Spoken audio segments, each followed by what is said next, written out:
All right, think about how many times a day you do this. Log into something. It's got to be dozens, right?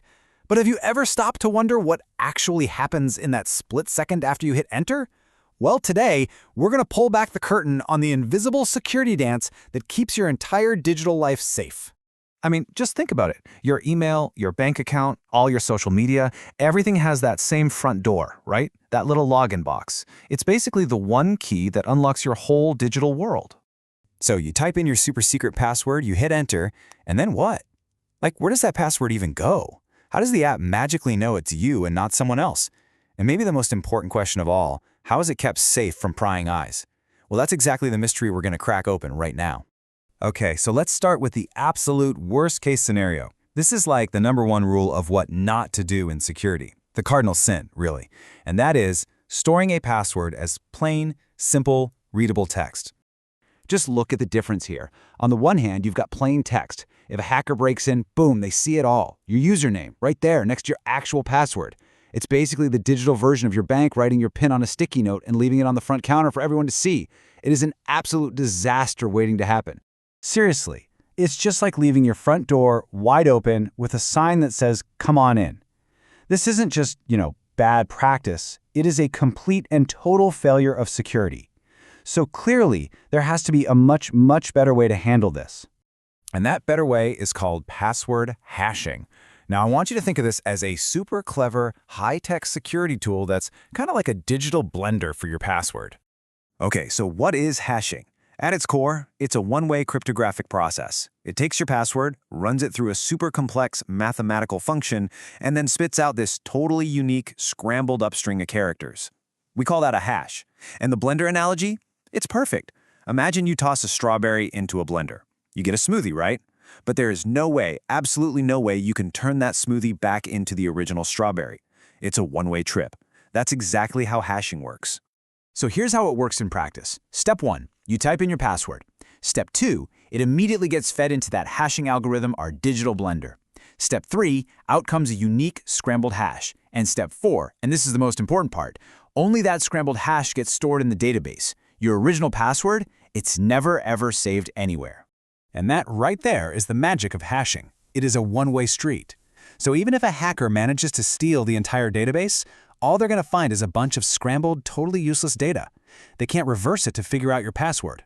So when you go to log in again, the system just takes the password you just typed, hashes it, and then simply compares the new hash to the one it has stored. If they match, you're in. It's such a brilliant way to prove it's you without ever having to store your actual secret. Okay, so hashing takes care of storing your password safely in the database. Problem solved, right? Well, not quite. We've fixed the storage problem, for sure, but this brings up a whole new puzzle. Once you're logged in, how in the world does the website remember it's you when you click from one page to the next? And this brings us to a really fundamental, kind of weird thing about the internet.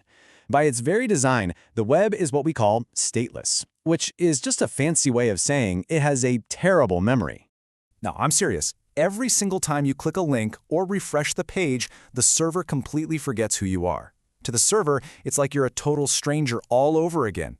Can you imagine having to show your ID to a security guard every single time you walk from one room to another inside the same building? It would be completely unusable and incredibly annoying.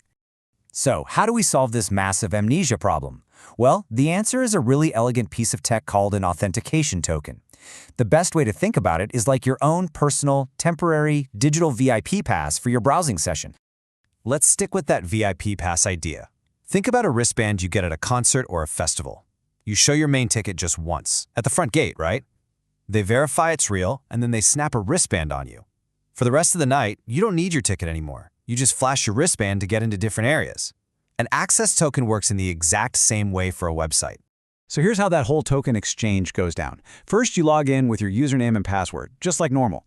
The server checks them, verifies it's you, then, and here's the clever part, it gives your browser a special temporary token. From that point on, for every single thing you do on the site, your browser just quietly shows the server that token. It's like flashing the wristband. And your actual password, it never gets sent across the internet again. And here is a super important security feature. That digital wristband, that token, it doesn't last forever.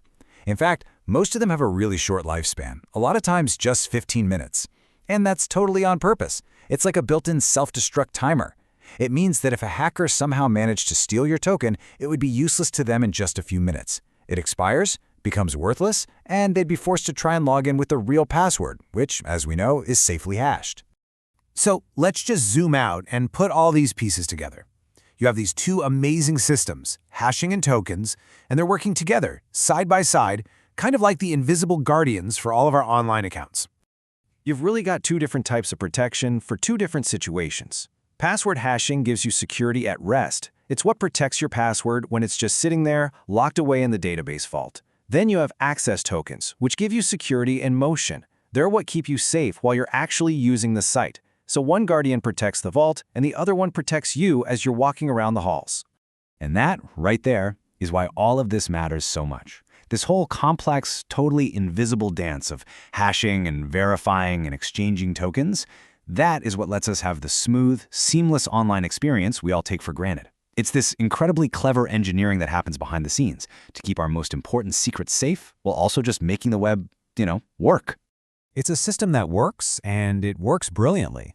But, it does make you wonder, with all the new stuff coming out, like biometrics, passkeys, all this talk of decentralized identity, what's next?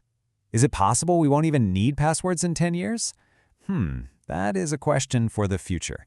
Thanks for diving into this with me.